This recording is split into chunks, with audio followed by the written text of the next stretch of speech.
ಜಾನಕಮ್ಮನ ನಾನು 1975ನೇ ಇಸ್ವಿಯಿಂದ ಬಂದೆ. ರಾಜ್ಕುಮಾರ್ ಅವ್ರ ಜೊತೆ ನನ್ನ ಪ್ರಥಮ ಚಿತ್ರ ಪ್ರೇಮದ ಕಾಣಿಕೆಗೆ ನಾನು ಹೋಗಿದ್ದಾಗ ಈ ಹೊಸದಾಗಿ ಯಾವುದೇ ಗಾಯಕಿ ಹೊಸದಾಗಿ ಕಲಾವಿದೆ ಬಂದರೆ ಜಾನಕಮ್ಮ ಅವರು ಹೊಸ ಕಲಾವಿದೆಯನ್ನು ಪರಿಚಯ ಮಾಡಿಕೊಡಿ ಅಂತ ಹೇಳೋರು.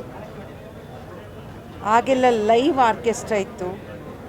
ಆಗ ನಾವು ಅಲ್ಲಿ ಹೋಗಿ ಜಾನಕಮ್ಮ ಅವ್ರನ್ನ ನೋಡಿದಾಗ ನಮ್ಮ ವಾಯ್ಸನ್ನು ನೋಡಿ ಅವರು ಆ ವಾಯ್ಸಿನ ರೀತಿಯಲ್ಲಿ ಪ್ರತಿಯೊಬ್ಬ ಕಲಾವಿದೆಗೂ ಕೂಡ ಧ್ವನಿಯನ್ನು ನೀಡ್ತಾಯಿದ್ರು.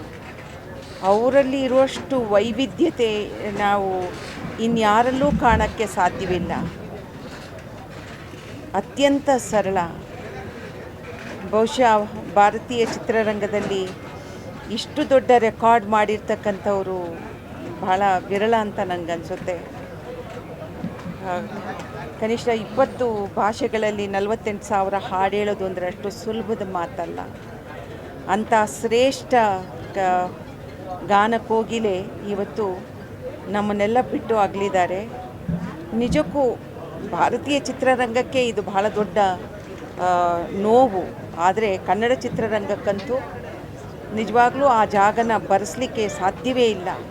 ಶತಮಾನಕ್ಕೊಂದು ನಕ್ಷತ್ರ ಅಂತಾರಲ್ಲ, ಹಾಗೆ ಜಾನಕಮ್ಮನವರು ಕೊಟ್ಟಂಥ ಆ ಹಾಡುಗಳ ಮುಖಾಂತರ ನಾವೆಲ್ಲ ಇವತ್ತು ಜನರಿಗೆ ಪರಿಚಿತರಾಗಿದ್ದೀವಿ. ನಮ್ಮ ಗೆಲುವಿನ ಹಿಂದೆ ಅವರಿದ್ದರು. ಇವತ್ತು ಅಲ್ಲಿ ಅವ್ರು ಮಲಗಿದ್ದು ನೋಡಿದಾಗ ನಿಜವಾಗ್ಲೂ ಶಾಂತವಾಗಿ ಚಿರನಿದ್ರೆಗೆ ಜಾರಿದ್ದಾರೆ. ಅವರ ಆತ್ಮಕ್ಕೆ ಶಾಂತಿ ಸಿಗಲಿ, ಅವರ ಕುಟುಂಬಕ್ಕೆ ಮತ್ತು ಅವರೆಲ್ಲ ಪ್ರೇಕ್ಷಕ ವರ್ಗಕ್ಕೆ ಈ ನೋವನ್ನು ಭರಿಸುವಂಥ ಶಕ್ತಿ ಕೊಡಲಿ ಅಂತ ನಾನು ಆ ದೇವರಲ್ಲಿ ಕೇಳ್ಕೊಳ್ತೇನೆ. ಹಾಗೆ ನಾನು ಈ ಸಂದರ್ಭದಲ್ಲಿ ಸರ್ಕಾರದಲ್ಲೂ ಕೂಡ ಒಂದು ಮಾತನ್ನು ಕೇಳಲಿಕ್ಕೆ ಇಷ್ಟಪಡ್ತೇನೆ. ಮೈಸೂರಂದರೆ ಅವರು ಮೈಸೂರಿನ ಸೊಸೆ, ಮೈಸೂರಲ್ಲೇ ಬಾಳಬೇಕು, ಮೈಸೂರಿನಲ್ಲೇ ನಾನು ಇರಬೇಕು ಅಂದರು.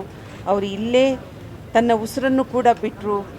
ಈ ನಾಡಿನಲ್ಲಿ ಅವರು ಕೊಟ್ಟ ಕೊಡುಗೆಯನ್ನು ನಾವು ಯಾವತ್ತೂ ಯಾರೂ ಮರೀಲಿಕ್ಕೆ ಸಾಧ್ಯವಿಲ್ಲ.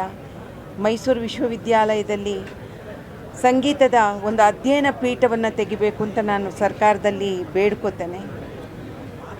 ಅದರ ಮೂಲಕ ಜಾನಕಮ್ಮನವರು ನಿರಂತರವಾಗಿ ಅವರ ಅಧ್ಯಯನದಿಂದ ಇರ್ತಾರೆ ಅನ್ನುವಂಥ ನಂಬಿಕೆ.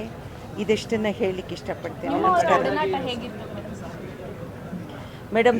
ಜಾನಕಮ್ಮ ಯಾವ ರೀತಿ ಅಂತಂದರೆ, ಎಲ್ಲೇ ಸಿಗಲಿ 5 ನಿಮಿಷದಲ್ಲಿ ನಮ್ಮೊಳಗಿದ್ದಂಥ ನೋವು, ಯಾತನೆ, ಅನುಭವಿಸಿದ ಕಷ್ಟ ಮತ್ತು ನಮಗೇನು ಬೇಕು ಬೇಡ ಇವಿಷ್ಟನ್ನು ಗ್ರಹಿಸ್ಕೊಳ್ಳುವಂಥ ಶಕ್ತಿ ಅವರಿಗೆ ಭಾಳ ದೊಡ್ಡ ಶಕ್ತಿ. ಅದು ಅತ್ಯಂತ ಆಪ್ತತೆಯಿಂದ ಪ್ರೀತಿಯಿಂದ ಕೇಳೋದು.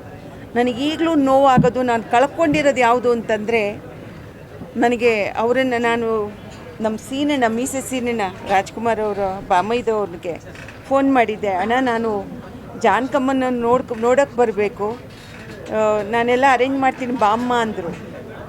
ನನಗೆ ಯೋಗ ಇಲ್ಲ, ನನಗೆ ನೋಡೋಕ್ಕೆ ಆಗಲಿಲ್ಲ. ಎಷ್ಟು ವರ್ಷ ಆಯಿತು ಭೇಟಿ ಮಾಡಿ ಅವರು ಇತ್ತೀಚೆಗೆ?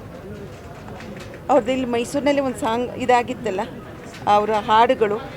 ಸರ್, ಯಾವಾಗಾದರೂ ಹೊರಗಡೆ ನಾವು ಹೆಚ್ಚು ಯಾರ್ದಾದ್ರೂ ಮನೆಯಲ್ಲಿ ಮೀಟ್ ಮಾಡ್ತೀವಿ, ಅವ್ರ ಮನೆಯಲ್ಲಿ ಮೀಟ್ ಮಾಡ್ತಿದ್ವಿ, ಅಥವಾ ಹೊರಗಡೆ ಎಲ್ಲಾದರೂ ಹೋದಾಗ ಟ್ರಾವೆಲ್ ಮಾಡುವಾಗ ಹೀಗೆ ಅವರನ್ನು ಮೀಟ್ ಮಾಡ್ತಿದ್ವಿ. ಹಂಸಲೇಖ ಅವರು ಚೇಂಬರ್ ಕಡೆಯಿಂದ ಏನೋ ಸ್ಮಾರಕ ಆಗಬೇಕಂತ ಏನೋ ಮನವಿ ಮಾಡ್ಕೊಂಡಿದ್ದಾರೆ. ಅದರ ಪರವಾಗಿ ಫಿಲಂ ಚೇಂಬರ್ ವತಿಯಿಂದ ಸರ್ಕಾರಕ್ಕೆ ಯಾವ ರೀತಿ? ಸರ್, ಸ್ಮಾರಕ ಸರ್ಕಾರ ಮಾಡಲಿ, ನನಗದ್ರ ಬಗ್ಗೆ ಇದೆ. ನನಗೆ ಅವರು ನಿರಂತರವಾಗಿ ಉಳಿಯೋದಾದರೆ ಅಧ್ಯಯನ ಪೀಠ ಆಗಲಿ ಅಂತ. ಸಂಗೀತ ಅಧ್ಯಯನ ಪೀಠ ಆದರೆ ಅವರು ಶಾಶ್ವತವಾಗಿ ಉಳಿತಾರೆ, ಅನೇಕರಿಗೆ ದಾರಿದೀಪ ಆಗ್ತಾರೆ ಅನ್ನೋದು ನಮ್ಮ ಆಸೆ ಸರ್.